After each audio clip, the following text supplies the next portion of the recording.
I'm Angela Fairhurst, founder of Jerry Gadgets, a revolutionary solution for dementia care.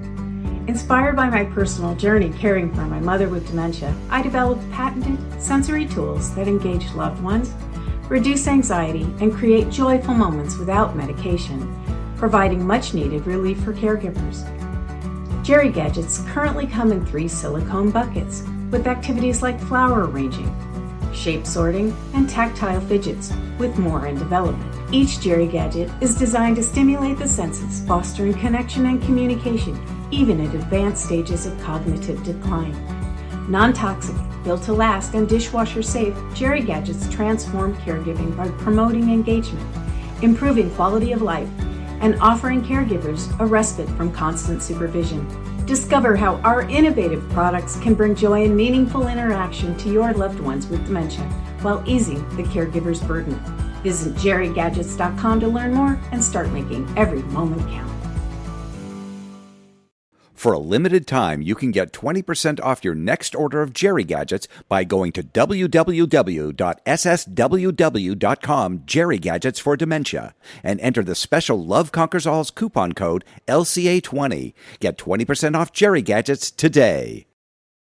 When the world has got you down and Alzheimer's sucks. It's an equal opportunity disease that chips away at everything we hold dear. And to date, there's no cure. So until there is, we continue to fight with the most powerful tool in our arsenal, love. This is Love Conquers Alls, a real and really positive podcast that takes a deep dive into everything Alzheimer's, the good, the bad, and everything in between. And now, here are your hosts, Susie Singer-Carter and me, Don Priest. Hello, everybody. I'm Susie Singer-Carter. And I'm Don Priest, and this is Love Conquers Alls. Hello, Susan. Hello, Donna. We're fancy today. We're doing 2 podcasts in one day. Back to back with 5 minutes open in between. we're like jet setters or something like that. Yeah, or something like that. Something like that. We're having a good day. We're talking to great people today. So absolutely. But what else is happening with you? Let's get a little personal. Anything good? Yeah. No, well, it was last week I finally decided to take 3-day vacation. I don't know the last time I took a vacation. And we have some friends up who have a beautiful place up in Arrowhead. And so I was so excited, and we were going to play some golf, and there's a boat. And I drive up there, beautiful, spend the day on the boat, blah, blah, blah. Have a nice dinner, get up the next morning, and I'm sick as a dog and have to just drive home. That's my fun, exciting life. And somebody does not want me to go on vacation. Thank you. Me. The end. Me. Yeah, you summoned me back. Come back. Sorry. There's work to do. There's work to do. Sorry. So there you go. That's my exciting jet-setting life. Murphy's Law. I'm excited about our guest today. I am too. I've known, first of all, before I won't give it away, but I'll just say that I know her now from our caregiving community, and she's become like a soul sister to me. I just love her so much. And she's also in our documentary, No Country for Old People, too. And but we haven't had her on the show, so I thought, how is that possible? And so here we are. Now it's possible. Here we are. It's possible. Hey. So Don, why don't you give her the illustrious introduction? I will do that right now. Betsy WURZEL is a retired licensed practical nurse and a caregiver to her mother-in-law and her husband Matt after he was diagnosed with Alzheimer's disease. While caregiving for Matt, Betsy fought against the horrors of our broken healthcare and long-term care system. And now she's become a fierce advocate against ageism and ableism, especially those with dementia. Her enlightening podcast, Chatting with Betsy, is designed to embolden caregivers through their journey, covering the taboo topics which most people are afraid to talk about. She has also created a Facebook support group, #KickAlzheimer's Movement, which welcomes all dementia and is all about support, education, and inspiration. We love her spirit and passion, and you too will love the one and the only Betsy Wurzel. Hello, Betsy. Hi, Don. Hi, Susie. Thanks for having me. Sorry about the connection problem. That's okay. It's called a podcast. And so we're doing guerrilla production today. Look what I'm doing. I'm holding up my phone because Betsy could not connect. And so we're doing this the old-fashioned way. I'm holding it up to my microphone. And it's how we're doing it, folks. But you know what? It's all about the message and what we're talking about, the conversation. So it's good, right? That's right. That's right. So It's all good. So we're gonna try. This is like take 17. Yeah. But I'm gonna let me tell the audience. I wanted to talk to Betsy about her journey as a caregiver, and with her husband Matt, and who had Alzheimer's. And Betsy was there from the beginning through the end, all the way, and continues to advocate for him in his honor to this day. So, where shall we begin, Betsy, with your journey? Well, thank you again, Susie and Don, for having me on. And, Susie, I love and admire your work. You are a true Jersey gal, after your mom. That's for sure. How I became an advocate is something that surprises me still, because I was always very quiet and shy. People don't believe that, but it's true. But when you have to fight for someone, I had to fight for Josh, who has a cognitive disability. So that Josh started me on my road to advocacy, to stand up for people. Josh is your son, right? Josh is my son, yes. And I had to fight for him and to get the services that he is supposed to get. And then when Matt was having memory problems, it annoyed me that doctors didn't listen to us. And they just blew us off. And when, I think it was 2016 or 17, when I brought a smartphone, I went in my car. I said, well, no one's going to listen to me. I might as well go in my car and just let it rip. And so I went in my car and I started doing videos on dispelling the myths that Alzheimer's is an old people's disease. Matt was 56, the diagnosis. So that was a myth. And showing Matt's picture and talking about caregiving. And then I would post that in different groups, caregiving groups. And Wow. I was really... You were a pioneer. I mean, now it's like that's the standard setup is in your car. So you kind of like were a pioneer in that, because now everybody does their... Yes! Yeah, that's great. Yeah, so that's funny, because when I look at Instagram, I say people are in the car. I did that 7 years ago. Yeah, yeah. Always ahead of my time. And I was shocked about the response that I received. And I always wanted someone to discover me, or at least have me on their show, because in New Jersey, I contacted the news stations, radio stations. Nobody would even respond to me. And lo and behold, in 2018, Jeannie White, who's station manager of Passion World Talk Radio Network, saw one of my videos and asked me to go on her show to be interviewed. And I was shocked when she asked me to speak weekly. And back then, Susie and Don, caregivers were not talking publicly. Nobody was speaking up. Yeah. And it was really hard to get caregivers to come on to speak up. There weren't caregiving podcasts back then. No, but you couldn't even find information back then. So true, like Betsy. Today. It's so true. Because, I mean, when we started Love Conquers All, which was 2020, there was like honestly, I had to search to see what, who else was out there, because I didn't want to, do something that maybe other people, that if the market was flooded, and I myself couldn't find resource for my mom. And now there's plenty now, Yes. but you're right. It was really hard to get resources. Yes. Just that little, 7 years ago, you would think, Yes. yeah, so a lot has changed. You're right. So I'm really happy to see that people are showing their journeys. They are showing their faces, their names. Caregivers are coming out of the dementia closet, as I call it. People with dementia coming out of the closet. And this is a dream come true for me when I see this on social media. And I have to say, I think I was a pioneer, because I would talk about it.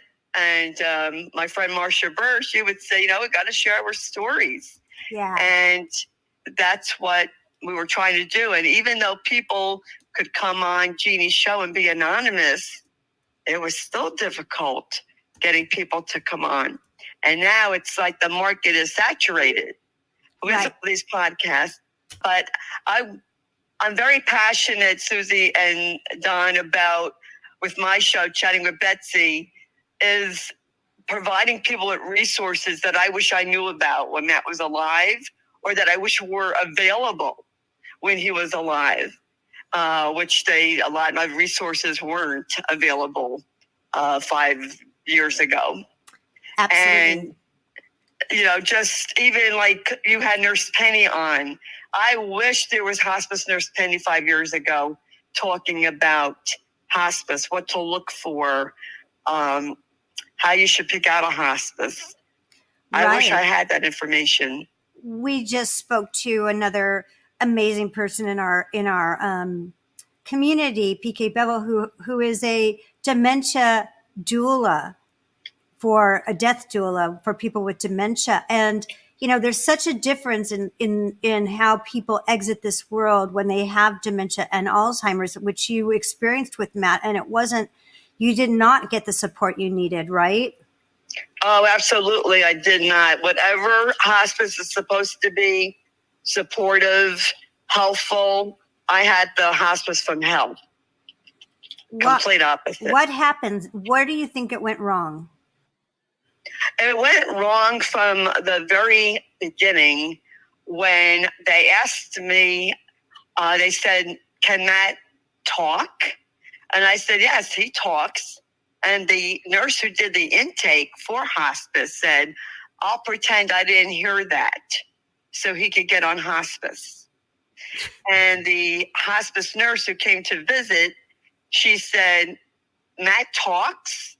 I said, yes, sometimes he talks. She said, well, if he talks in 3 months, he can't be on hospice. What? I said, What? I said, you mean to tell me that my husband, who needs 24/7 care, hallucinating, needs total care, can't get hospice because he says something clear when you're here? That's ridiculous.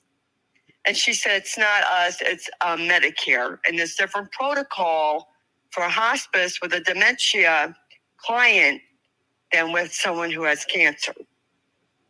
Why? So you're not allowed to talk. To be able to talk, that means you're not dying if you talk. Yeah, I guess so. And then I've heard of this in the caregiving community, Susie and Don, of people who were denied hospice because their loved one talked when the person who evaluated them was there. And I told the hospice nurse, don't worry, Matt won't be here in 3 months. He's dying. She said, he's not dying. I said, yes, he is. Oh, he's still eating and walking. And I said, I'm telling you, get your head out of your textbook, think outside the box, because Matt is terminally agitated because he is dying. Mm-hmm. 2 weeks later, Matt was dead. Wow. They did not believe me that he was dying. They didn't believe that they thought they tried to talking about gaslighting, as you talk about in one of your shows that I saw, or it might have been the No Country for Old People. I think you're talking about gaslighting. The social worker, hospice social worker, tried to gaslight me. She accused me of not giving medication properly. She was talking down to me, and I put her right in her place because you don't disrespect me and get away with it. And I told her point blank, you better change your attitude in talking to me because I'm not stupid. I'm a licensed practical nurse. I gave out medication for years. I'm telling you what you're giving, Matt, is not working. And you're giving more of the same, which is insanity. And then she accused me, had the audacity to say to me, I call up hospice too much. Nobody calls up as much as me. I said, well, I'm my husband's advocate, and I will call up as much as I want until there's a solution to the problem. And you're not giving me a solution. And the witch had the nerve to tell me, when I told her Matt complained of a headache, she had the nerve to tell me he couldn't possibly have a headache. Oh my God, I want to punch her so bad. I did. I wanted to punch her so bad, but I'm not going to jail for anybody. Right. But I wanted to really, she was so sarcastic and nasty. And even at the hospital, because Matt went up to the hospice unit in the hospital after I had a fight for that. Because Matt fell. He fell twice, Susie and Don, and nobody would come out to assess him. Nobody would come out. You see, Betsy, it's so weird to me because, it's like you know your loved one. And Yes. as I knew my loved one, right? And I had the opposite, whereas they were trying to overdose my mom with drugs as opposed to giving her, what she needed. And, I personally didn't think my mom was dying yet, which she didn't. From the time they put her into hospice, the only reason why she died 6 months later was because they refused to treat her stage 4 wound and allowed it to just, allowed her to succumb to it, basically. So I was trying to fight for my mom to have the right to leave this earth when she wanted to. You were trying to fight for the right to, leave the same thing, which was when you knew he was ready. And I said I would know when my mom was ready.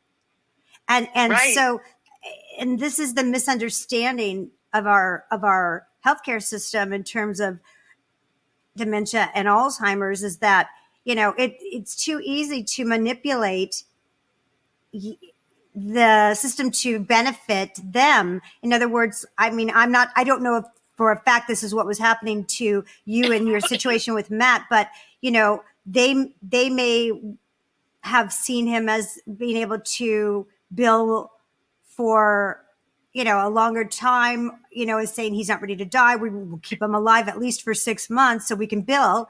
Whereas my mom, because she had high comorbidities, they were like, let's push her out the door quickly because it's going to eat into our profits. Not to be crude, but that's what happens. It's terrible.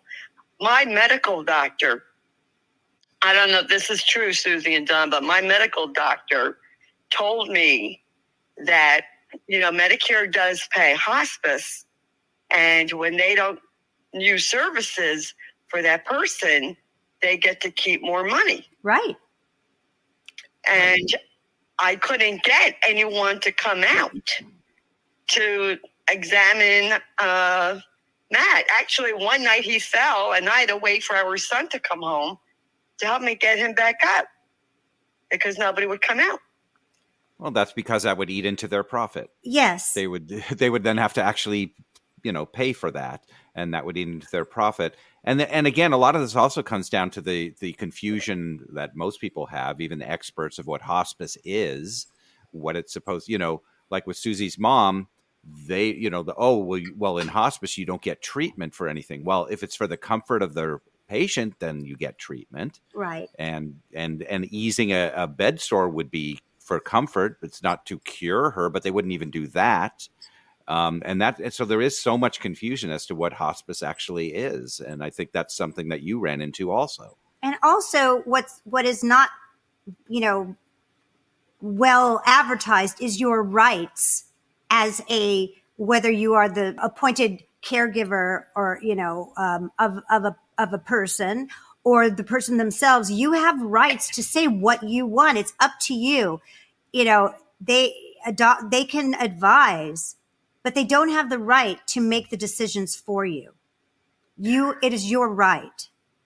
Right. And to think that people with dementia don't have pain, they're human beings. Right.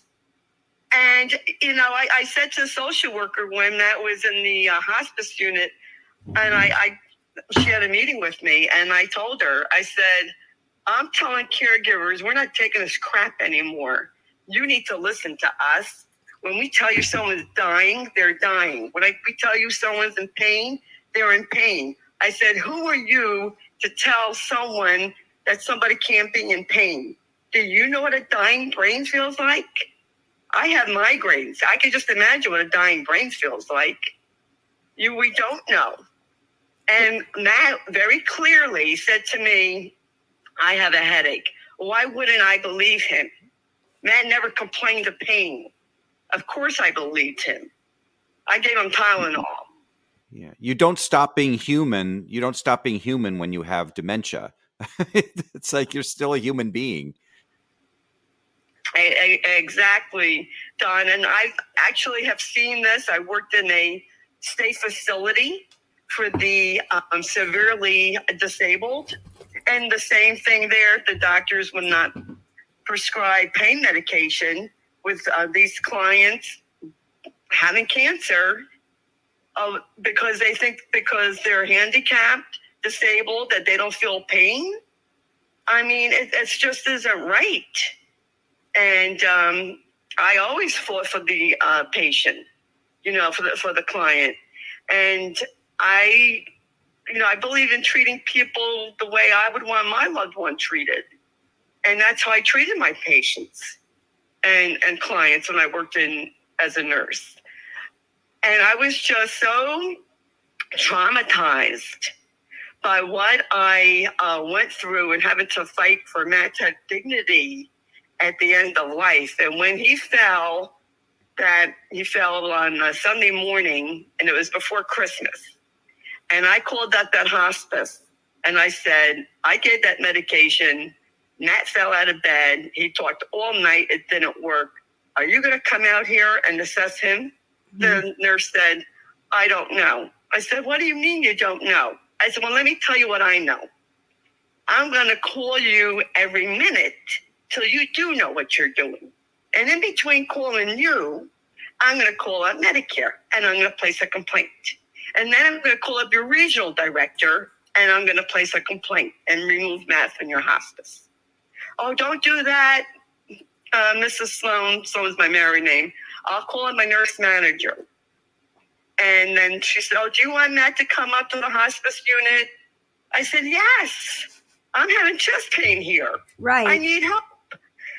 Would you believe, Don and Susie, if Matt had a 1-to-1 because he was so agitated, and they had the nerve to say to me, oh, Betsy, now we see what you're talking about. Why would I make it up? Right. Yeah. To what end? To what end? What's the purpose of me making it up? And then the chaplain, who never came to visit us at home, happened to see me, came into the room, and I told her that I was very upset, that I think that Matt suffered more than he did have. Of course, Matt was doped up. He just gotten his cocktail of drugs. And she had the nerve to say to me, well, he's not suffering now. And I said, you're going to argue with me? Whether he suffered or not? And then they had the nerve, Susie and Don. When I look at it now, I have to have a sense of humor. They actually had the nerve to tell me he would be going home on the following weekend. And I said to the other social worker, I said, go home. I said, he still is getting medication through the IV, intravenous, and he's still agitated. So you tell me, how is he going to go home? She said, calm down, Betsy. We'll monitor him and we'll give him medication by mouth. I said, you know what, Mary, let me tell you something. I will monitor him myself. And if I don't think he's safe for discharge, I refuse his discharge. I will refuse to take him home because it's not safe. And she said, you can't do that. I said, you want to try me? Just try me, because I will call it Medicare. I know my rights, and I can refuse an unsafe discharge. And I says, you have no idea who you're talking to.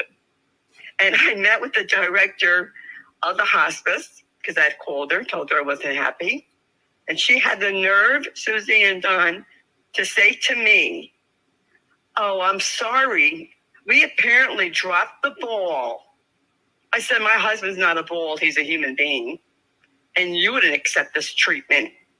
Why do you think I should accept the treatment that you gave my husband? And when they told me that he would be going home or could be going home, I went into the director of hospice and I said, if Matt goes home, which I know he's not going to, I said, if he goes home, and so help me, if an RN doesn't come out when I need one, my next call is to your CEO of this hospital or this company.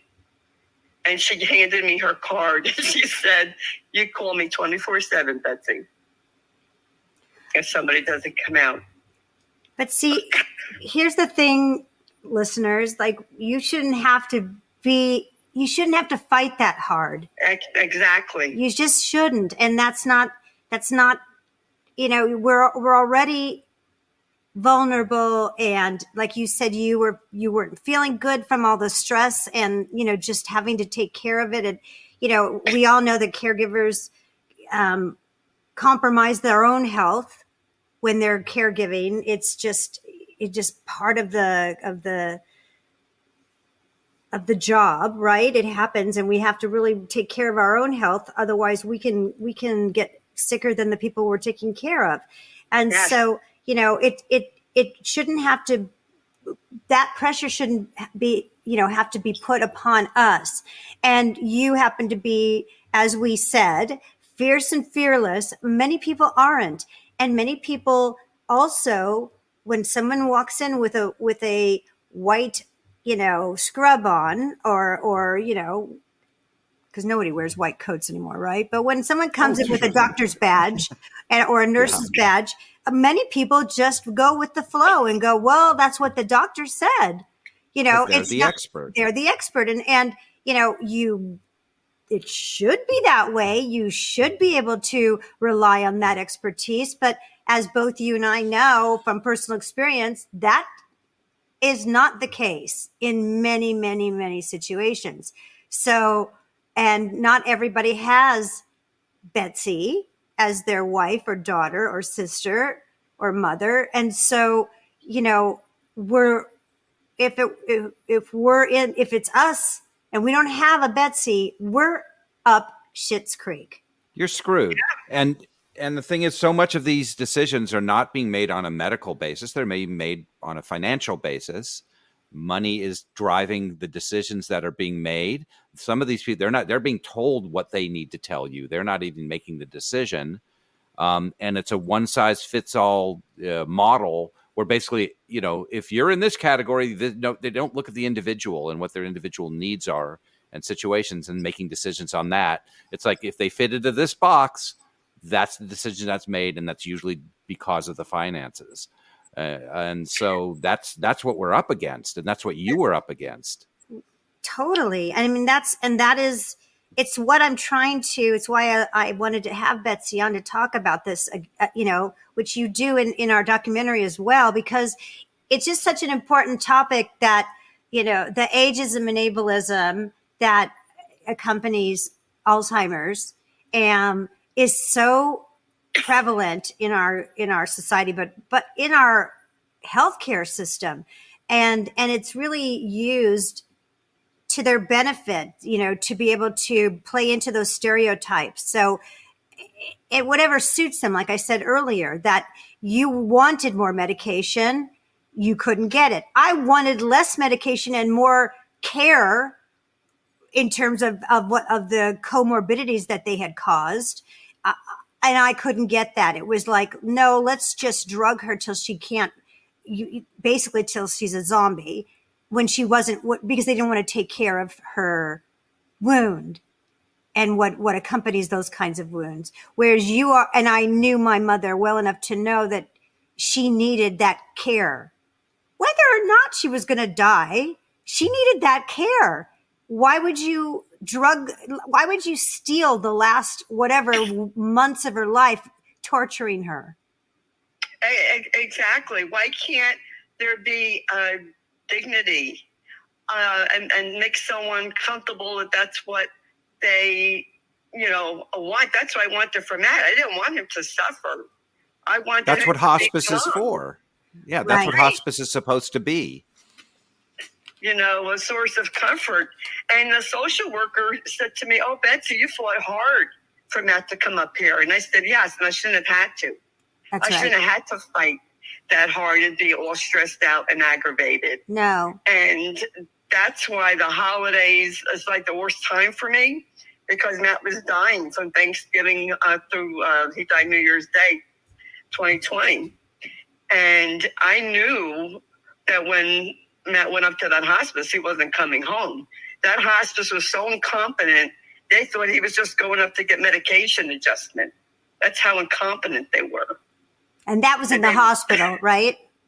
Yeah, the hospice we had came out from our local hospital, which is part of a huge medical healthcare system in New Jersey. Right. I won't say the name, but it's a huge medical system. Right.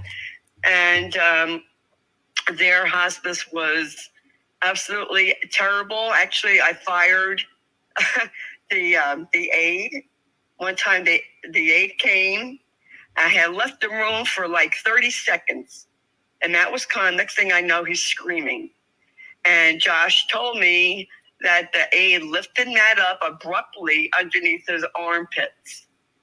And then, of course, he was agitated. Then she had the nerve to tell me, "Make sure Mr. Sloan is medicated when I come." I said, "He was medicated, for your information. And now I have to medicate him again because you agitated him." It's a vicious cycle, because that kind of caregiver that you're talking about really comes again it's a result of our system, because it's understaffed and undertrained, and people who went into this career, vocationally, who had a desire and a passion for it, are not staying because they can't do the job that they want to do, because they're not paid well, they're overworked, and they're just abused. They're abused. So you get these people that are doing this as a side gig, and they don't really care, and they're in it for their hours, and then they're gone. And that doesn't work for people. You need consistency when you're dealing with people, especially who have Alzheimer's, who's, you can't just have, these aren't widgets. This isn't like you're washing the car. This is you're taking care of a human being, and all of us are uniquely different.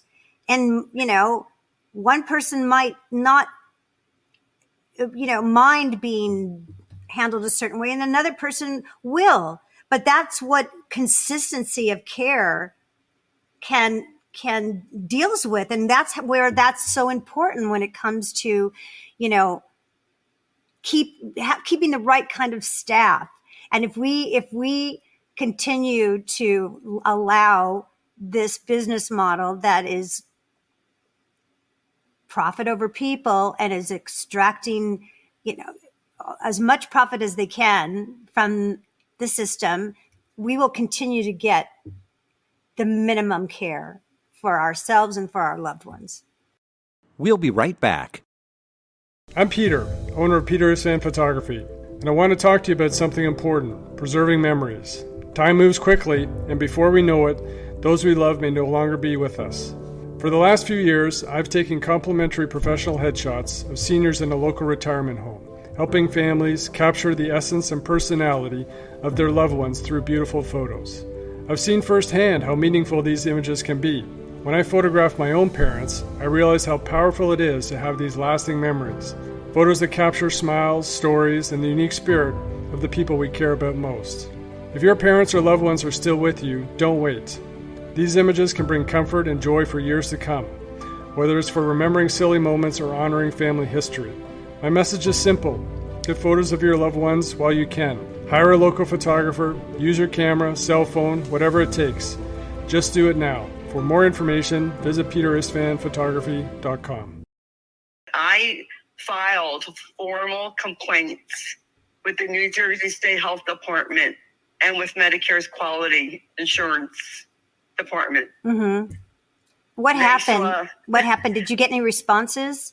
I did get a response that they didn't see any violations. There was no substandard of care. And I said, are you kidding me? Someone falls twice and nobody comes out? And that's not substandard care? Unbelievable. But it's not unbelievable, though. I say unbelievable, but it's not unbelievable because I've heard this with so many people that I've interviewed, for the documentary on our podcast. It's the complaints fall on deaf ears. There you go, Freudian slip. On deaf ears, because there isn't enough. Again, there's just not enough motivation or incentive to do anything about it. So it's basically it's go through the motions. It's all performative. And that's why things really need to change fundamentally, because the oversight stinks, the enforcement stinks, and the regulations which are there are just performative. They really don't mean anything. They pacify, they mollify, the public. So the public thinks, well, there's regulations, and there's staffing regulations. There are, but nobody's adhering to them. That's very, very true. Even the hospice doctor said, his hands are tied, and they had to follow strict protocol for someone to come up to the hospice unit. And even if they do follow the protocol, if Medicare thinks they made a mistake, Medicare will take away their payment. Right. And it's really sad. And it's really sad that people think that they could treat someone who is mentally disabled or has any kind of dementia any way they want, and it's okay. Well, it's not okay when it's my loved one, because I'm a mama bear, and they saw that. I actually had people coming into the room. They pretended to see how Matt was doing. They really wanted to see who the big mouth was. You're lucky. I mean, I have a different tactic. I tried to not upset the apple cart too much, because I knew I could feel the retaliation, and I could feel them it's not even feeling, it was obvious. I'd walk into the facility and I got just stink eye from everybody, and I didn't yell ever. I was so respectful, but I was relentless, but I was respectful and kind. And I still got retaliation from from the administration, and I got a lot of lip service, and I got a lot of gaslighting. So it doesn't surprise me. I got locked out of the room, for God's sakes. I got to the point where they were like, you're not allowed in the room, when they were changing my mom. And I was like, what are you talking about? That's because they didn't want you to see the bed sore. Yeah. They didn't, they didn't and I want was you like, to see what do it. you mean? I'm her conservator person. I am her legal, guardian. Yep. Well, you have to go out of the room. Bye. They would literally force me out of the room. And it was like, I had to, choose my battles, as it were. But God, we shouldn't have to go through this. So what do you think the answer is? You know what? I think it's better. It should be better training, better education. And I really hope that hospices globally will start to change their idea of what terminally agitated looks like, with someone who has younger onset Alzheimer's. Not everyone's going to fit that picture of someone dying in a bed. They could be walking around and dying. And they need to start realizing this. They probably will in about 5 or 10 years. Say, oh, people with younger onset have different symptoms when they're terminally agitated. Right. They need more funding. They need more education. They need more staffing. And staffing has always been a problem in hospitals, I can tell you that, and nursing homes. It's always been a problem. Right. And I can testify to that because I worked in them and I saw what went on, and it's terrible. It's terrible. But better, I think better education, much higher staffing. Right. I think too, for listeners, is that, it is that bias against, there's a fear that comes and a bias about Alzheimer's and dementia, and people are repulsed sometimes or so frightened that they can't look at it. And so it's like, that's why so many people with that disease are hidden away. And people have somehow accepted it, that it's okay. And convinced themselves that because of this disease, they're not really feeling it. They're not really experiencing pain or sadness or loneliness or any of the human things that make up a human being. So, and so I think that also, I'm on my soapbox right now, but I think that also a lot of this responsibility relies on the public to say, we care, we give a shit about people who, even though they may be dying in a year or two, well, so might you. So might all of us. We don't know what's going to happen to us. So life is precious when you have it, and everybody deserves the care and respect and dignity, like you said, to get what they deserve, which is, if you paid into Medicare and Medicaid your whole life, you deserve that money to go to your care and how you want to use it. No one's telling you how to spend your Social Security. That's your money, right? That's right. That's right. I think doctors and nurses need to listen. And if I could give any advice, I would say, educate yourself, hire someone if you could afford it to help you navigate hospice, plan ahead, start looking into hospice. I literally put it off until I couldn't anymore because I was at the end of my rope.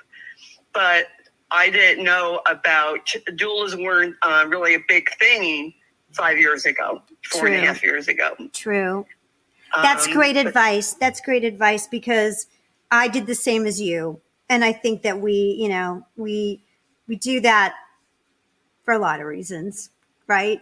And for personal reasons, and for our own fear and our own, denial. Sometimes I'm speaking for myself, but I didn't want to go down that road yet. I didn't think my mom needed it, but I think it's better to be prepared, like you said, and know what you're getting into before you're in a crisis situation where you have to make rash decisions, and you can't make an intelligent decision unless you've done your homework, right?